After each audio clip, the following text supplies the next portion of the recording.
Hey everybody, welcome to Animation Capstone. That's right, welcome to Animation Capstone. We finally reached week 4, so thought I'd talk about some transitions as we're starting to get into Premiere Pro and really adding into it. So yeah, we've used Premiere Pro a lot more before, but we're going to get into more detail about it. So when we add transitions and clips, it's really important to keep things consistent because the more transitions and types you use, the more confusing it's going to be. So you want to pick 1 to 2 transitions that work for your style and just stick with it. That's throughout the thing. The more you use it, the more you're just going to confuse the viewer because they just want to look at your work. And that's a real big thing. Simple is better at this point, so you want to go about that. And now that your clip sits side by side in your sequence in the Premiere Pro, you can add transitions. So in the same panel, this group project, you'll find Effects Panel tab. Choose Window and Effects to reveal it, and you can open the Transitions folder, and then open the Dissolve folder, see all the Dissolve effects, and then it goes down to all the other ones like the wipes and the fades, and they tie in with everything. Now, you can drag these effects from the actual folders that you use when you pull them down in the effects folder and actually drag them into the sequence of the timeline, and it'll look like this at the bottom.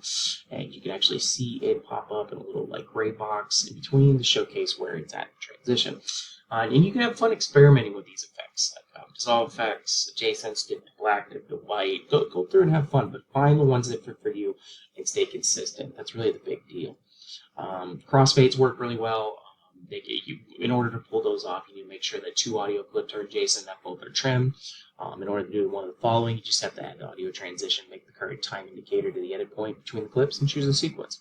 And to add audio transition other than the default, expand the audio transitions bin in the effects panel and drag from the transition as well.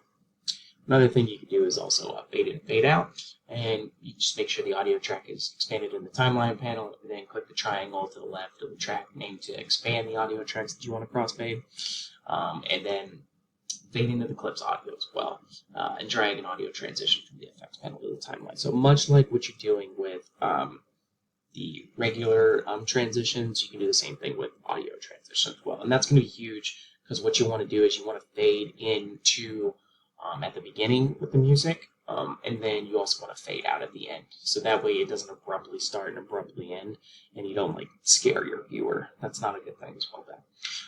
And then to fade out the audio clip, you just do the same thing. Drag an audio transition from the effects panel to the timeline, so it's attached to the snap out point rather than the in point.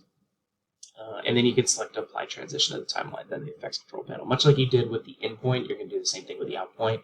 If you want to fade out or dissolve out or cross out, whatever you want to do with that, same thing. But that's the best thing to do with audio. You want to fade out toward the end. Don't abruptly end, and then you're just I don't know, just out of nowhere. But yeah, big things is keep the transitions consistent, and that'll help you out because the more you do random transitions, the more it's just going to get confusing. So keep it simple. Don't go too crazy. The more you do, the more you could just ruin in the raw spot. So you want to make sure everything makes sense, and that's the big deal about that. All right, so cool. So no discussion this week. You have your 2 assignments. That's going to be on Sunday, and then live lecture. That's it. Other than that, week 5 we have another discussion. It'll come back, and then we'll start working on the actual first 30 seconds, which would be really cool. And we'll get into that. Other than that, that's all I got. So be safe, have fun, enjoy. Keep an eye out for the announcements. And that's all I got. So have a great weekend, and see you on Monday. All right, take it easy, everybody.